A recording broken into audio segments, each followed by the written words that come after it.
Dans les profondeurs brumeuses du Ginnungagap, le grand vide primordial, trône un arbre colossal, immense, éternel. Ses branches effleurent les cieux les plus lointains. Ses racines s'enfoncent dans les abysses insondables de l'existence. Son nom, Yggdrasil, l'arbre-monde. Dans la mythologie nordique, Yggdrasil est bien plus qu'un arbre.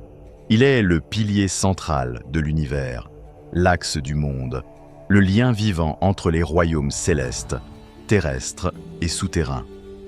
C'est autour de lui que s'articulent les 9 mondes qui forment l'ordre cosmique des anciens peuples nordiques.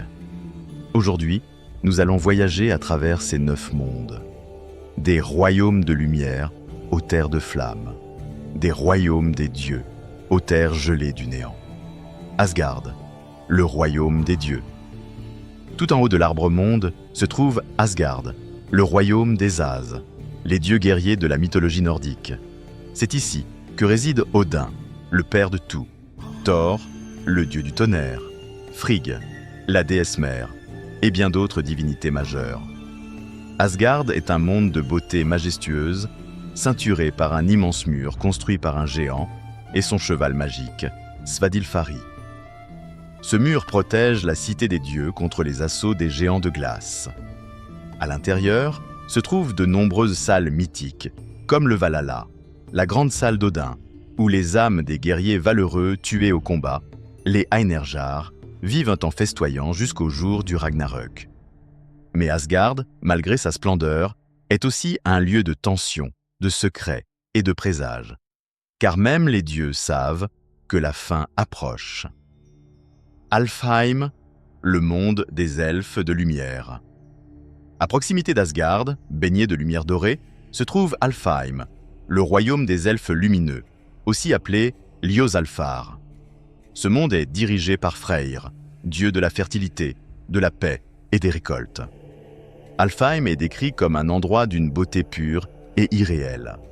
Les elfes qui y résident sont des créatures éthérées, resplendissantes, rayonnantes comme le soleil. Ils sont associés à la nature, à la musique, à la magie blanche. Les hommes priaient parfois les elfes pour leur protection ou pour recevoir des bénédictions de guérison. Ce monde contraste fortement avec celui de leurs cousins sombres, les Svartalfar. Muspelheim, le royaume du feu. Tout à l'opposé d'Alfheim brûle Muspelheim, royaume du feu primordial. C'est le domaine de Surtr, le géant de feu, un être ancien, puissant et destructeur. Muspelheim est une mer de lave, une terre de volcans et de flammes éternelles.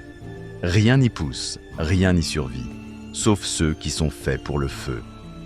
Surtr, armé de son épée flamboyante, attend le jour du Ragnarök. Ce jour-là, il marchera sur Bifrost, le pont arc-en-ciel, pour brûler les mondes et mettre fin à l'ordre établi.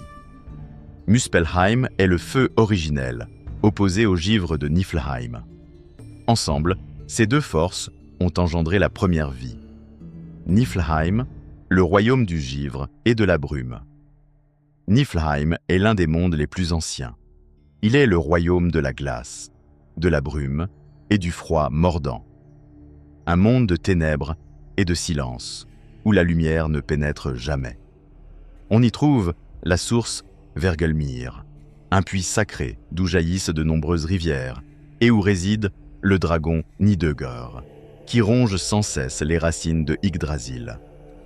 Niflheim est aussi intimement lié au royaume des morts, Helheim. C'est ici que se mêlent les origines du monde et sa fin, le froid éternel qui dévore toute vie. Helheim, le royaume des morts. Helheim est le monde gouverné par la déesse Hel, fille de Loki.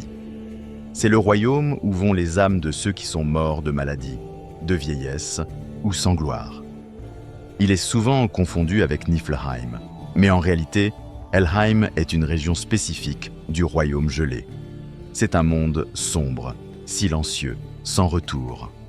Les âmes y errent, oubliées, sous l'œil impassible de leur maîtresse. Pas de guerre, pas de fête, pas de chant, juste l'attente. Les guerriers tombés au combat sont accueillis au Valhalla, ou à Folkvangr. Mais ici, il ne reste que l'écho du silence. Svartalfheim, Nidavellir, le monde des nains. Dans les entrailles de la terre, dans des cavernes sombres et profondes, se trouve Svartalfheim, aussi appelé Nidavellir, le monde des nains ou des elfes noirs. Ces créatures sont des maîtres forgerons, réputés dans tout l'univers pour leur création magique.